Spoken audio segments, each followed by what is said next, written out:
Welcome to the FEMA DTS video series, Creating a Deployment Request, Advanced Options. In this video, we'll cover the steps necessary to add force packages, teams, and personnel to a deployment request, and how to redeploy personnel who are already assigned or in the field. Please see the Creating a Deployment Request video in this series for a description of the steps involved in creating any deployment request, including what's involved in adding a position to a request. After signing in to DTS Deployer, click the Request button and then Create Request from the drop-down to begin creating a new deployment request.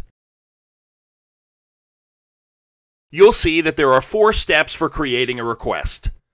Enter deployment request info, choose positions or personnel, review request, and request confirmation. All of these steps are covered in detail in the Creating a Deployment Request video. So we'll focus on step 2, choose positions or personnel. You'll see a green check in the first blue circle, indicating that you completed the first step in this process successfully. In this second step, you'll choose positions or personnel for this request. Now let's first take a look at adding a force package. Click Add Force Package to request a pre-configured group of positions. You'll need to designate the incident type and level to see which force packages have previously been planned for this type and severity of incident. Select your desired force package from the available results, and you'll see the contents of assigned positions and qualifications. You must also list a point of contact name and phone number, while any notes to be provided are optional.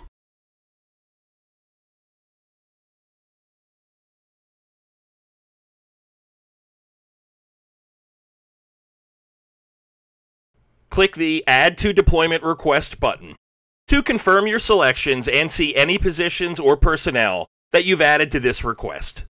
As always, you can add more resources to the deployment request by repeating the last few steps. Or if you're finished adding resources, click Next to proceed to Review Request, the third step in creating a deployment request. Now, let's add a team to this order by obviously clicking Add Team.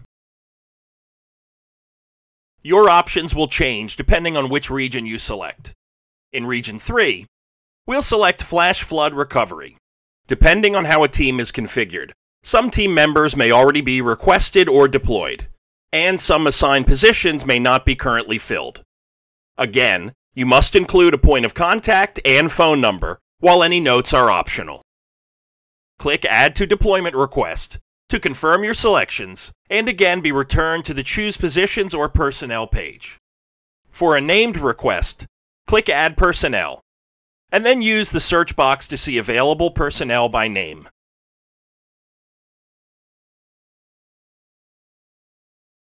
You'll see that person's relevant data, including position and proficiency. Click the green Add button to launch the input pop-up box. As with other requests, you must enter the POC name and phone number, but here you must also enter a justification for this named request, which will be reviewed by senior management.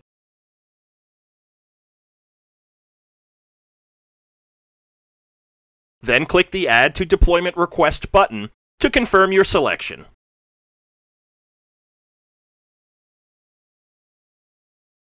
You'll now see this person listed with any other named request. Click Add Personnel again to add another person to this order, or Next to continue. Redeploy Personnel is a specialized functionality, but is managed similarly to Add Personnel. Click the Redeploy button to see a list of all responders who are currently deployed. You can also use the search box at the top of the screen.